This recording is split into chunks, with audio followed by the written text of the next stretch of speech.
আসসালামু আলাইকুম প্রিয় দর্শক, চ্যানেলে সাবস্ক্রাইব করলে পেতে পারেন আকর্ষণীয় গিফট, তাই এখনই সাবস্ক্রাইব করুন। আজকের আবহাওয়ার খবরে শুরু করছি বাংলাদেশের দিক থেকে। রাজধানী ঢাকায় আজ দিনের তাপমাত্রা থাকবে প্রায় 33 ডিগ্রি সেলসিয়াস, সঙ্গে থাকবে আর্দ্রতা 70% বেশি।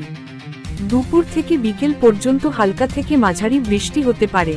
চট্টগ্রাম, বরিশাল ও সিলেট অঞ্চলে ভারী বৃষ্টির সম্ভাবনা রয়েছে, বিশেষ করে বিকেলের পর থেকে বজ্রসহ বৃষ্টিপাত হতে পারে।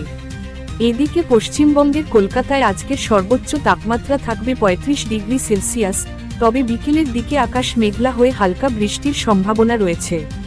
উত্তরবঙ্গের জলপাইগুড়ি, দার্জিলিং ও কোচবিহার অঞ্চলে আজও ভারী বৃষ্টি হতে পারে। বায়ুপ্রবাহ দক্ষিণ দিক থেকে আসছে, যা সাগরের জলীয় বাষ্পকে আরও উত্তরে এনে বৃষ্টির প্রবণতা বাড়াচ্ছে। সাগরে অবস্থানরত মাছ ধরার ট্রলারগুলোকে পরবর্তী নির্দেশ না দেয়া পর্যন্ত উপকূলের কাছাকাছি অবস্থান করতে বলা হয়েছে। এই ছিল আজকের আবহাওয়ার আপডেট। আবহাওয়ার এমন তথ্য পেতে প্রতিদিন ভিজিট করুন আমাদের চ্যানেলে, আর সাবস্ক্রাইব করে পাশে থাকুন। আর হ্যাঁ, গিফট জিততে হলে সাবস্ক্রাইব করাটা কিন্তু ভুলবেন না।